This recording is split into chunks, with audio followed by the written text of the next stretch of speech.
இன்னைக்கு நம்ம என்ன செய்ய போறோம்னா, 1/2 கேஜி சிக்கன் பிரியாணி தான். அதுக்கு 200 எம்எல் ஆயிலும், அப்புறம் 2, 3 பட்டை லவங்கம், ஒரு 2 பிரியாணி இலை போட்டு, வெங்காயம் 200 கிராம் போட்டு நல்லா வதக்கிட்டு, அது வதங்கறதுக்கு லைட்டா வந்து சால்ட் போட்டுக்கோங்க. சால்ட் போட்டு நல்லா வதக்குங்க.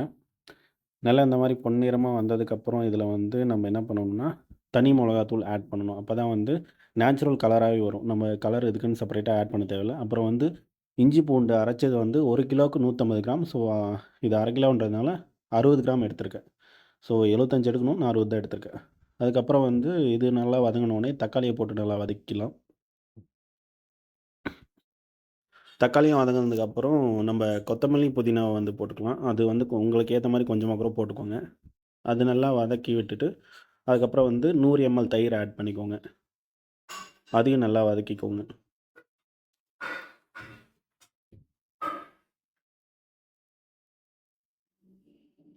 அதுக்கப்புறம் இது நல்லா வதங்குன உடனே, நம்ம சிக்கன் வந்து 1/2 கேஜி சிக்கன வந்து நல்லா கழுவி 2, 3 டைம் கழுவி இதில போட்டு நல்லா மிக்ஸ் பண்ணிக்கலாம்.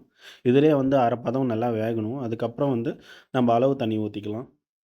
2 கிளாஸ் அரிசி எங்களுக்கு வந்துச்சு 1/2 கிலோ. நான் 4 கிளாஸ் தண்ணி ஊத்தியிருக்கேன். அதாவது 3 1/4 தண்ணி கிளாஸ் ஊத்தியிருக்கேன். அதுக்கப்புறம் நல்லா கொதி வந்தவுடனே உப்பு டேஸ்ட் பார்த்துக்கோங்க. ஏன்னா உப்பு வந்து நார்மலா இருக்கிறத விட 1 கல் எக்ஸ்ட்ரா இருக்கிற மாரி பார்த்துக்கோங்க. அப்பதான் வந்து சாப்பாடு நல்லா கரெக்ட்டா இருக்கும். இப்போ வந்து அரிசிய போட்டுட்டு, நம்ம வந்து ஃபைனலா வந்து ஒரு மிக்ஸ் பண்ணிட்டு, நம்ம விசில் போட்டு மூடிடலாம். எப்பயுமே உப்பு வந்து 1 கல் எக்ஸ்ட்ரா இருக்கிற மாரி பார்த்துக்கோங்க. அப்பதான் வந்து அரிசி வெந்து வரப்போ வந்து, அந்த அ அந்த உப்பு டேஸ்ட் வந்து பக்காவா இருக்கும். நான் வந்து இப்போ விசில் போட்டு 2 விசில் இப்போ விடப்போறேன். 2 விசில் விட்டதுக்கப்புறம் ஓப்பன் பண்ணி எப்படி இருக்குன்னு காமிக்கிறேன் பாருங்க.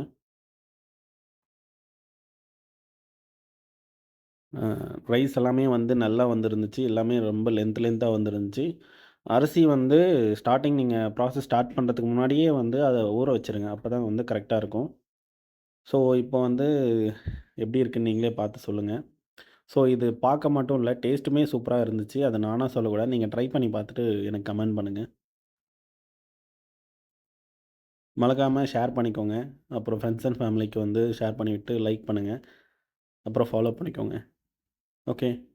மறக்காம அப்படியே சப்ஸ்கிரைப் பண்ணிக்கோங்க. ஓகே. பாய்.